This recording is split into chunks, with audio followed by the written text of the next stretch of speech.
If you ever hear knocking coming from inside the walls, you have 10 seconds to run. This is Mr.EvilWakes, and I bring you the stories most people are too scared to tell. The ones that actually happened. The ones that don't end with a twist, but with trauma. If you're brave enough to face what really lurks in the dark, hit like, subscribe, comment your thoughts, and share this with someone who thinks horror stories aren't real. Because tonight's story, it's been erased from local records, denied by the police, and buried by a family that refuses to speak another word.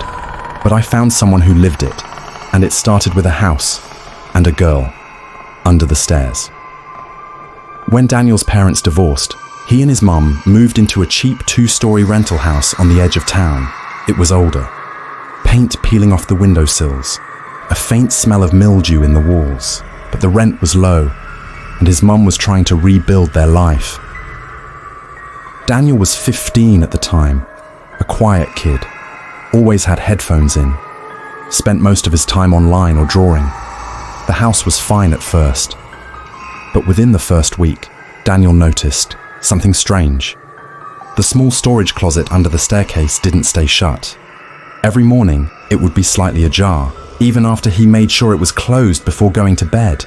He told his mum. She brushed it off. It's just the old house settling, probably a loose hinge.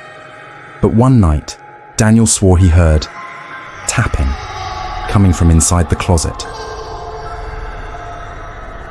3 slow knocks, and when he built up the courage to open it, there was nothing, just boxes, an old mop, a cracked light bulb hanging from a cord. He convinced himself it was his imagination, until things got worse. About 2 weeks after moving in, Daniel's mum started finding odd things placed around the house. A spoon under her pillow, a line of dirt poured along the bathtub rim, all the family photos turned upside down on the bookshelf. Daniel swore it wasn't him. She thought maybe he was acting out from the divorce. Then came the drawings. Daniel had always drawn dark stuff, monsters, shadows, creepy forests. But these were different. His mum found dozens of pages in his sketchbook, all the same figure. Girl, about 8 or 9. Long, tangled hair covering her face, thin arms, no feet, always crouched beneath a staircase, sometimes smiling, sometimes crying, sometimes with her hands pressed against the wall, as if she were trying to push through it. Daniel didn't remember drawing them, not one. He said he would go to bed, and in the morning, pages were filled in. His mum took him to a therapist. They said it could be stress, sleep drawing, sleep, maybe sleepwalking. But one night, everything changed.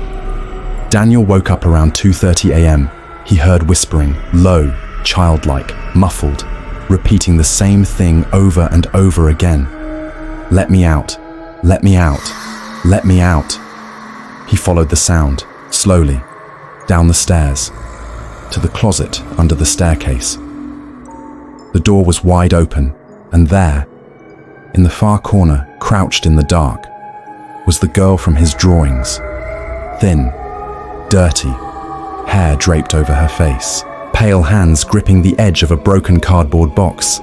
She tilted her head, slowly, and whispered, "You see me now." Daniel screamed, backed away. His mother ran down, but by the time she reached him, the closet was empty. She thought he was losing it, maybe hallucinating. But Daniel knew what he saw, and the nightmares began. He dreamed of being trapped in the closet, unable to scream, hearing scratching all around him, hearing his name whispered over and over and over again. He stopped sleeping, refused to be home alone, covered the closet door with duct tape, and pushed furniture in front of it. But it didn't matter. One night, his mum went out late to grab groceries. Daniel was home, lying on the couch, headphones in, and he felt it, a breath on the back of his neck. He turned. There were muddy footprints leading out of the closet, across the carpet, and up the stairs. His room was upstairs. He ran. But when he opened his bedroom door, the lights flickered and shut off, and on his bed, sitting, cross-legged, was the girl. She tilted her head again, but this time she smiled. He blacked out. He woke up the next morning in the hospital. His mom had found him unconscious in the hallway. The doctors said he was severely dehydrated and sleep-deprived. But that didn't explain the bruises on his neck, or the scratch marks on the inside of the closet. Daniel refused to go back to the house. They moved within the week. They never talked about it again, until 2 years later. Daniel got a message on Facebook from a random account. Just 4 words. "She liked your drawings." He blocked the account immediately. But that night, outside his window, on the second floor, he heard tapping. 3 knocks.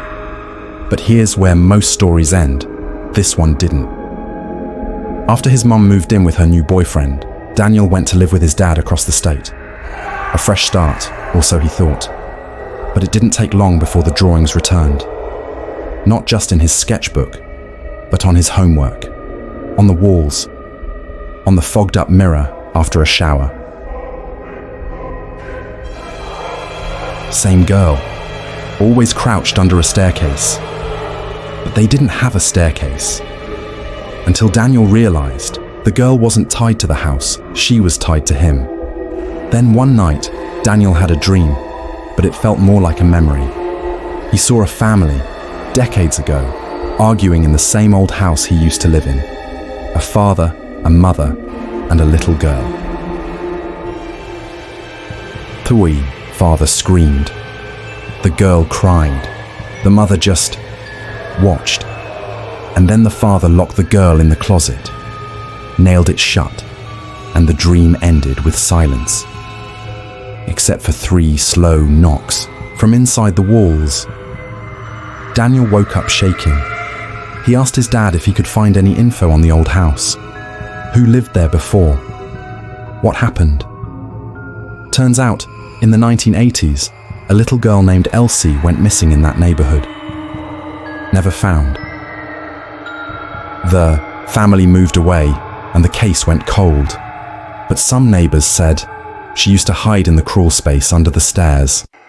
It was her favorite place to draw. Her sketches were never found, until Daniel started drawing them decades later. Even now, Daniel can't sleep with his closet open. He keeps salt at every doorway, blackout curtains in every room. But the knocking still comes. Sometimes from the vents, sometimes from the attic, and once from inside his bedroom wall. He punched a hole into the drywall once, thinking it was rats, but he found a single drawing inside. One he never remembered making. It showed his bed and a girl standing beside it, staring at him while he slept. Daniel doesn't draw anymore. He doesn't talk about Elsie, doesn't say her name, but every so often, someone sends him messages. "Do you see me now?" Or worse, they send him drawings of closets and of her. If you hear knocking coming from inside your walls, don't answer.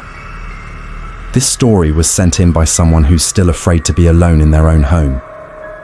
They moved halfway across the country. But sometimes, the past doesn't stay buried. Sometimes, the girl under the stairs follows, because what follows you out of the house was never meant to be drawn, and some doors, once opened, never close again. If this story shook you, like, comment, and subscribe to Mr.EvilWakes. Share it with someone who still thinks horror stories aren't real, because what's coming next might already be inside your walls.